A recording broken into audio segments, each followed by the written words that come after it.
Hello, and welcome to the Life at Knife podcast. I'm your host, Megan Winter. Today, we are celebrating achievements that raise the bar for quality, sustainability, and best practices. This episode is all about recognizing excellence, plants and teams that have done above and beyond to meet rigorous standards and demonstrate leadership in their fields. Let's start with the Ready Mix plant. Lucy Snowden, our environmental manager in central Minnesota, is here to tell us about how the Baxter, Minnesota plant earned the NRMCA's Commitment to Environmental Excellence Award. What qualifications did the Baxter plant need to meet in order to win this award? So this NRMCA award was looking at aesthetics, environmental documentation of procedures, employee training and involvement, water and air quality management, return concrete management, our community relations, delivery and job site activity, and then also our sustainable practices. And part of the application was using photos rather than long form written to show all of these categories. This required a little bit more creativity on my part to get the photo that has 1,000 words. We were working on showing how our environmental excellence and innovative management surpass our requirements while we demonstrate our commitment to plant and staff involvement. What were included in those pictures to show, that we were doing these things? So we started off with just an overview from the corner of the site. One of the things that had been done at this facility was basically we're reworking the flow of the site. So in the corner is now new stormwater ponds, which to the average person looks usually pretty nice. You got birds and plants and all that. So it's got lots of vegetation there. And we have a nice tree line on that side of the property. So starting with that, happened to be that day we had very interesting weather front coming in. So we have very nice kind of like cloud formations in the background of this new plant. Starting with that and moving on to things like taking a picture of one of our trucks, using the washout ponds, which we designed, taking a picture of the spill control for our new fuel lines, some of the other things like the water heater inside the plant, which you wouldn't see in the other items. And then just the most impactful, I think, was an aerial view of before what the site looked like with its flow versus after. Considering the small footprint, I think that was the most telling photo. So you could see everything rearranged and how much cleaner it looked. So. Awesome. Do you think that recalibrating like the flow of the site had like the largest impact on your sustainability initiatives this year, or was there anything else that kind of stood out? I think the fact that we chose to completely redesign the site allowed us to make several small changes, such as paving everything, installing that concrete washout bay that's designed, and then adding in one of my favorite items that's called the Slump Master rack, strictly for the name. That's my favorite. If we hadn't completely redone the site flow, we wouldn't have been able to move and put in a new plant and do all these little things like put in the stormwater ponds. You can't do that piecemeal. You have to do it all in one.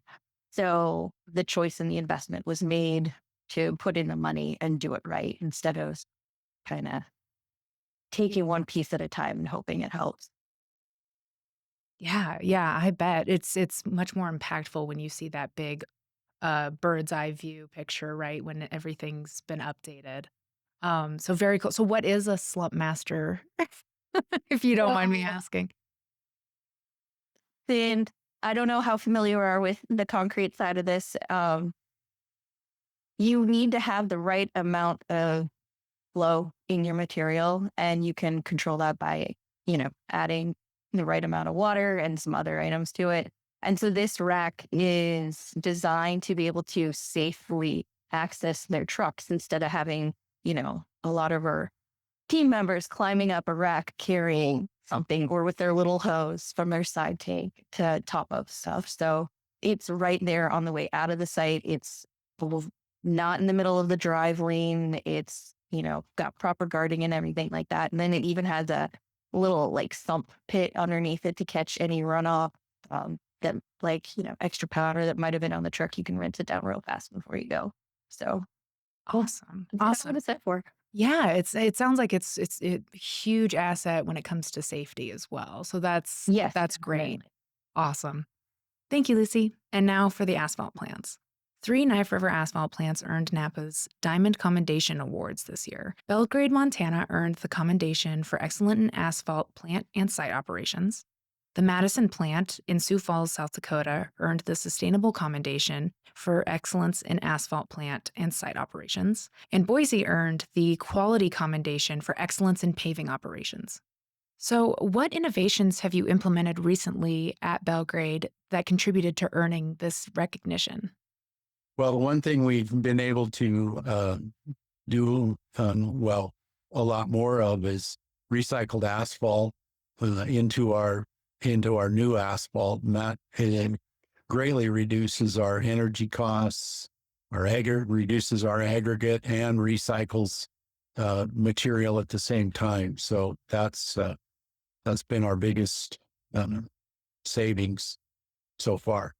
The Diamond Commendation from NAPA emphasizes quality, safety, and environmental stewardship. Which of these areas was the most challenging to achieve, and how did you tackle it? Yeah, great question. All three of them are important, obviously, in our production areas. The kind of the toughest one, or I would say the hardest one to tackle, would be environmental on our end. Quality, obviously, quality. We have a quality issue, we stop the plant and we make a changes. Then safety, same thing. We have something unsafe, we stop the plant and we immediately fix it. Environmental to me kind of gets a little bit put on. It's not as immediate sometimes. Kind of layout our plant layout. We're located right on our quarry grounds, but 400 yards north of the plant is a residential area. 250 yards east is Big Sioux River. And then a half mile west of the plant is Interstate 29. And there's thousands of vehicles that are going up and down that interstate every day. So my biggest deal is making sure that we can balance production and with the dust and the odors, and just being a good neighbor. Obviously, we have a lot of traffic and a community or residential area right north of us. So, kind of getting the guys to make sure we are doing our stormwater runoff forms, make sure we report anything like that. One of the major helps with the environmental upgrade for us, we previously had a parallel flow plant, 400 ton, just a 75 CFM bag house. And we were fortunate enough that Knife River made an investment in our market to see for production wise and as well for environmental to be good neighbors. We upgraded to a counterflow plant with a bigger bag house, quieter. We had some smell issues with the previous one, smelling like asphalt, obviously. Gonna happen, but this new one is, for the first season, has been way better. So, along with the new plant, what made the difference was getting everybody, kind of taking ownership, getting my guys to take ownership in the environmental aspect of it, understanding why, controlling the burner, doing burner tests, doing a stack test every year. Some of that stuff is a little bit redundant, but why we have to do it to be good neighbors around our areas. So, and once everything takes place like that, then the quality and the consistency of everything comes into play as well. So that's kind of where we're at with our environmental. So Yeah, environmentals is so important. It's one of our core values at Knife River, but it's also all about being a good neighbor, right? All of those changes that made our plant more environmentally friendly also make life easier for any residential neighbors or even commercial neighbors that we have, right? It just makes such a big difference. Nobody likes the smell of asphalt, so whatever we can do to make things easier, right? for sure, and the plumes are noticeable driving up and down the road, and Knife River, just like in every other area, is very eager to expand in our area. And some people may know we're starting a new quarry here in town. So the better image we can put for Knife River to keep expanding in this area is the best for everybody. So that was kind of the big move for our new asphalt plant as well. So Great. Well, thank you, Brandon, for being here today. Really appreciate it. Thank you very much. Gabe Turner, our QC manager here in Idaho. Thank you so much for being here. Absolutely. Thanks for having me. So it looks like the Boise QC team earned a NAPA Commendation this year. How do you maintain consistency in quality and compliance across our operations here? It really boils down to two things for us, is building strong systems and then building a strong culture, right? And on the systems side, what we rely on is standardized processes. We got to make sure we have kind of a system in place for what we're doing, clear documentation, and then routine trainings, right? And so we have a lot of folks on our team. I think we're close to about 32 quality control members across the state, and that's in central Idaho, northern Idaho, and eastern Idaho. And so making sure we have kind of these systems in place that we can fall back onto as we're tackling all these different projects and producing all these different materials is super, super important for making sure we have a standard for what we're looking for. But kind of the daily habit stuff is really just as important, is strong communication. And that's just not communication within our quality control team, that's integrating with our ops side as well. And so make sure we have that dialogue between the two different groups and everyone's on the same page. And the more clear we can make that between the groups, the better off everyone is. And so that's kind of on the system side. It's super, super important. And every decision we make, both on the quality control side and the ops side and the project side, wherever we're at, it should be data-driven in some capacity, right? Now, there's some gut checks to some of those things, but at the end of the day, we are tracking trends with data and we're trying to make good decisions based on that data. And so our job as quality control is not only to identify the problem, right? That's QA. Quality control is really identify the problem and then what? Right? We're going to be, as a team, we need to try and tackle that problem, make sure we're in compliance the whole way. And so that's kind of on the system side. On the culture side, which is arguably the more important of the two, I think, is making sure it's really a mindset thing, is making sure that your team has the mindset that we are here to solve problems, not just not just be the police, if you will, against our other operations, right? And so one of my mentors, his quote is, "We're here to be your lawyers, not the police." And so we're here to make sure everyone's doing the right thing, yes, but we're also here to work with all these other different groups and make sure we're doing everything both the right way and the way that makes sense for Knife River. Yeah, I like that saying, being a lawyer, not the police. So that's great. It definitely encourages collaboration amongst all the different operations, right? Sure. Especially when QC is so important. Yeah. Throughout every aspect of our business here. So I did hear that Boise QC won another award aside from the NAPA award. Could you tell us a little bit about that? Yeah, so it was another NAPA award, which was the Quality in Construction Award. And so it was an award we put in for, and it was for the roadway rehabilitation of US 95. So for those of you that might be familiar with Idaho geography, it's just 15, 20 miles north of Riggins, Idaho, kind of in the center of the state. A few kind of key things of that project. We were doing a crabs rehabilitation underneath the roadway section, which is cement, recycled asphalt, and it kind of creates a structural underlayment for the actual asphalt HMA paving.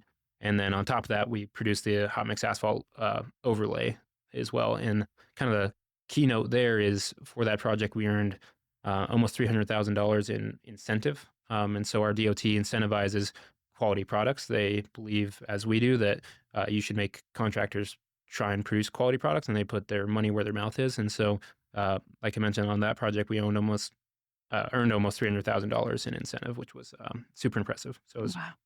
Yeah. That's awesome. Yeah. Finally, let's talk about the 4 AEMA Excellence in Manufacturing Awards.